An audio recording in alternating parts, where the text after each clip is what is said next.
You might be wondering why I'm bringing kitchen base cabinets into my primary bedroom's closet space. Well, it all started when I decided to revamp a slanted ceiling space into a primary closet. And this is going to add clothes storage for my bedroom that is desperately needed. So this wall that I built up is going to get some insulation. It matches up with a closet on the other side for my daughter's bedroom.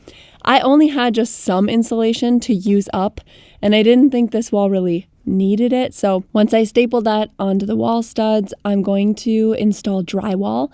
I picked up a handy panel of 4x4 sheet of drywall. It's not super easy for me to haul drywall, so this was a bit easier to grab and fit in my minivan. And then I used other scrap pieces of drywall to fill in this whole wall, or so I thought, for what I needed that would not be covered up by my drawer system. If you're new here, I'm Melissa. I'm an avid DIYer, and I've been working on this closet for a very long time. It was a multi-step process, and my next video will be actually encompassing the whole thing. The farmhouse I live in is originally built in 1890, and if you live in an old house like I do, you know it requires a lot of modifications to make it work with today's expectations. So one of those things was electrical. I had a random light in the middle of this space I removed, and I'm going to patch up the hole. That light got moved into my daughter's side of the closet, and I'm doing different lighting for here. So when I'm patching plaster, I like to use these sticky patches that actually have like a metal mesh, and that just helps it be super strong. I'm filling that in with all-purpose joint compound, but I really took it one step further as I applied the second coat of joint compound to the wall that I built. I decided to just completely skim coat the plaster because the plaster is so textured. It's actually rough to the touch. I think it had sand mixed into the final coat, and in order to make everything just more comfortable and modern in this space, as well as blend in the new wall I built and the patching I did, I'm going to skim coat every wall to be smoother. Now, I didn't get it perfectly smooth because this was hard on my wrist, and yes, I did work with a larger trowel. I just did not like it as much. When the first skim coat dried, I ran my knife over it to just knock down any ridges before doing a second skim coat. This time I tried a method that one of my followers on Instagram suggested, to roll on thinned joint compound and then spread it with your trowel. But I actually really hated this method. I couldn't get the hang of it. And so I did end up doing a whole second coat with my 6-inch putty knife as well. After the second coat, I thought it was smooth enough. Still wasn't perfect, but I moved forward and got suited up to do some sanding. So I'd love to know what works best for you when it comes to sanding this skim coating. I'm making a mess. When I sanded yesterday, I didn't have my vacuum set up, and it just really got so dusty and awful. One of my followers on Instagram showed me a vacuum cord that hooks up to like a flat hand sander, like what I was using, but it just really cuts down on the dust. And I was thinking I could try that. I've also seen like specific drywall sanders, but those are beasts to store. So I didn't really want to get one of those. And then in the past, I've also done wet sanding, like with a sponge or like this with a rag, where you just go across and kind of smooth it out. But that really relies on you being pretty talented with the mudding step to get it fairly flat, because this wet sanding can only do so much to smooth it out perfectly. I also hooked up my random orbital sander and like put that with a vacuum attachment, and that works okay, but I have wrecked random orbital sanders in the past by doing that because the fine dust created by the drywall joint compound is really bad for the machinery. So what do? What works best for you? Sanding drywall is miserable, and I would love to hear your thoughts. Now that the walls were as smooth as they're gonna get, I primed them to seal the raw drywall. If you are ever putting on a paint and primer in one, assuming that's going to adhere to raw surfaces like joint compound or raw lumber, you should know that it doesn't work as well as if you prime it first with a true primer. So I'm using Zinsser Bin Shellac Primer on this raw drywall, and then I'm going to paint after getting the trim work done around the doorway. Now this doorway actually wasn't originally here. I opened it up and framed it out.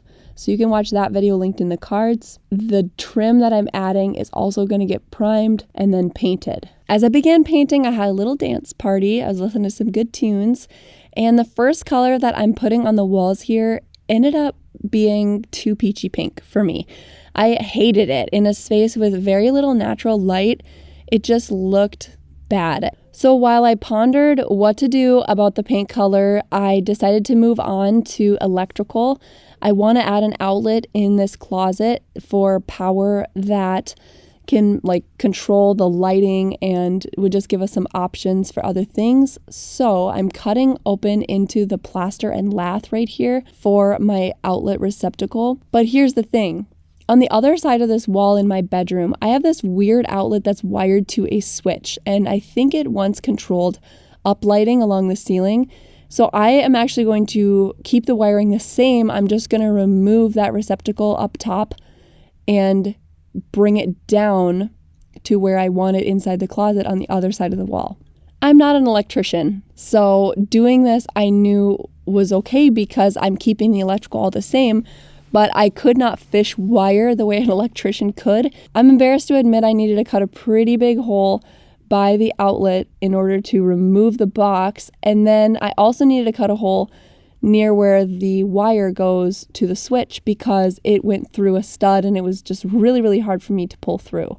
Eventually I got it, thank goodness, and I fished the wire to the inside of the closet in the corner, where now my outlet will be controlled by a switch by the other light switch in the room. So the closet light will be controlled right next to the main bedroom light. Then I got to work patching my drywall, and I am better at drywall work than I am electrical. So I just used the same drywall that I cut out and put a piece of wood behind it in order to support it. I'm gonna tape that and mud over it a few times to make it nice and smooth. And I'm gonna give the whole wall a new fresh coat of paint so it all blends together. One of the most stressful things about purchasing homes, renovating homes, or even flipping homes is the financing. So I want to talk about an option you might not realize exists. Today's sponsor is InstaLend. It's a hard money lender where you can get approved online for fast and easy home loans. Now I know securing financing for a home purchase online can be a little intimidating, but InstaLend is a trusted site that offers competitive loan terms, no upfront fees, and no prepayment penalties. Whether you need to secure financing to buy a home to renovate, or you are a seasoned landlord owning multiple investment properties, InstaLend is an excellent choice because they have asset-backed mortgages, which means there's no income requirement, and there's minimal paperwork online. It just really streamlines the process. So you really can get fast and easy financing for what you want to do. You can explore InstaLend's loan products, see their amazing reviews, and read testimonials on other people who've used InstaLend to level up their real estate business by clicking the link in the description. If you are shopping for your next home purchase, be sure to consider them as an option. Coming back to the wall color, what I decided to do was just mix up something I liked more by toning the current color. So I added a little bit of black and quite a bit of white to the paint color. This is going to create gray, and it's going to make this beige just tone down and look more modern. So you can see here where I'm rolling it on that it is just a slight color shift, but it made all the difference. It looks so much better and I'm really happy with it. The only bummer is since I mixed up a custom color, I can pretty much never touch up this paint. So I'll have to completely repaint it in the future if need be. With the painting done, we're on to the drawer system and the kitchen cabinets that I moved into this space. When planning out the drawers I wanted to build, I found out that kitchen cabinets were pretty much the exact dimensions. I ran into an issue with my drywall work. You can see here when I pushed it into place, I didn't quite go far enough. That 4-foot handy panel was not big enough. I must have mismeasured. And this is some pretty crappy drywall work, you guys. I would never recommend piecing it together like this, but I was just trying to use up old material and not run to the store. So at this point, I'm like, I better remove the carpet, get the cabinet into place, and make sure that at least I drywalled the height enough. I ran a chalk line and I cut into my carpet as well as the underlayment, and I rolled everything up to remove it. I got my cabinet into place and saw that it was just the edge. I needed to add some more pieces of drywall. I again did not go to the store. I just used scraps and did a patch job. So I got 5 of these prefab cabinets from Home Depot to fit into this space. They're 24 inches wide and they fit so great with just a couple inches of wiggle room on each side. I think this saved me a lot of time, at least a month worth of building all these drawers, and they came out to the same dimensions. I would have built something custom anyway. So I moved forward with leveling all of these cabinets and then clamping them, screwing the face frames together, as well as putting blocking between the boxes and screwing them together there as well. I calculated it would have cost me about $750 in plywood and drawer slides to build something like this, and these 5 cabinets amounted to just a little over $1,000. But they saved me a month worth of work, so I think it was absolutely the right choice financially to do it this way. And I want to inspire you to think outside the box. Kitchen cabinets can be useful for lots of projects. I am super pleased that these drawers are going to be like 21 inches deep and make a lot of use out of this slanted closet space. The top of the cabinets are going to get 3/4 inch plywood, and I'll make it look pretty in a minute, but I want to show you what I'm doing to fill the gaps on either ends of where the 5 pieces of cabinetry don't reach the wall. Just cut this little filler piece, and it's so specific to the measurement that it just kind of tensions in there.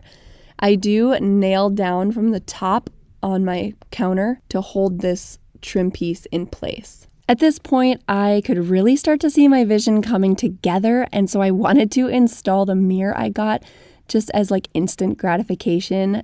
So I use this little trick for hanging. You just put some painter's tape on the back, you poke holes through where your hanging hardware needs to go, and then you level that tape on the wall, drill your holes, and you're ready to hang. Whatever you put up will now be perfectly level, and your holes will be spaced just right. For the countertop, I have an idea to cover the whole thing in contact paper. I got this contact paper, which is like a marble with some gold veining. It's pretty. I hope it looks realistic, but in order to pull this off, I'm thinking I need to actually thicken this, because this 3/4 inch sheet of plywood is not the same thickness as a typical stone counter. If you buy stone counters, they usually are about 1 inch thick. So I just cut this little 1/4 inch piece of wood, and I think I'm going to nail this on the bottom here to give it a 1 inch thickness, so when I cover it in contact paper, it really looks more convincing. I don't know, I think these are the details that definitely elevate a DIY project, so we're gonna do it. Before applying the contact paper, I need to prime everything. The plywood I added to the top, as well as the raw unfinished cabinetry. So I'm coming across with my mini roller to do this. It's just really quick. You can find links for materials and products shown in this video in my description. Anything you see here should be linked below. I broke out how to apply contact paper in a whole nother video with the specifics and install techniques that really make a convincing look. So be sure to watch that. It's linked in the cards. Next, I worked on painting, but in order for there to be a good paint job, it requires a lot of prep. So every surface I primed got a light sand, then a wipe down with a tack cloth to get rid of any fine dust, a roll of semi-gloss white cabinet paint, like enamel-based paint, and then again, I did it 2 coats so that everything was completely opaque. You can see that my bedroom turned into total chaos as the drawers were each set out to dry. I did this same multi-step painting process on all of the cabinet boxes as well to get a super smooth finish. Then I cleaned up my carpet a bit before installing the toe kick. This is a piece of wood that I prepped ahead of time. It's just a 1x4. I'm going to install that along the bottom. And now we're ready for hardware. I came in with this handy jig that places my handles in the exact same spacing on every drawer front. And I'm going to install gold handles because these speak to the gold veining I chose for the contact paper countertop. Now I'm excited to test out the electrical in this outlet I wired. I'm plugging in some undermount strip lighting. This stuff, I've never installed this, as you can tell, but I'm going to run this underneath the toe kick. I'm just hiding my cord behind the baseboard, pushing it in so it's like underneath the drywall there. And I'm going to put the baseboard into place. Hopefully this works. and then run the undermount LED strip tensioned between the cabinet and the toe kick. The plan here is that the lights are soft and indirect and just light up this closet enough to see everything you need without being in your face. I loved it. I was so surprised when it turned on, as you can see how great it really looked. After lots of finishing touches like endless caulking and paint touch-ups, the closet is finally done. Just look at this beautiful functional space added to our primary bedroom. I am loving all the drawer storage. There's plenty of room for our clothes now. I did not add a hanging rod, and I want to know in the comments if you think that was a mistake. For Steven and I, we mostly use drawers and hooks because they're just really easy, and I find that if we have to go through the work of hanging something, it just doesn't happen. But I do have some hanging clothes I keep in another closet. Everything else is here in these drawers. The lighting situation in this closet really did turn out perfectly with that LED strip underneath the toe kick, as well as the LED light up mirror that I got. Again, you can shop for anything you see in this makeover in the description. I'm proud that I'm able to use my DIY skills to really rearrange and remodel my home to work for us. With the slanted ceilings in this 1.5-story-old farmhouse, it can pose some challenges, but I'm not giving up. I am making this home better one project at a time. Don't forget to click subscribe if you liked this project. There's so much more DIY home improvement where this came from. We'll catch you again next time on Welcome to the Woods.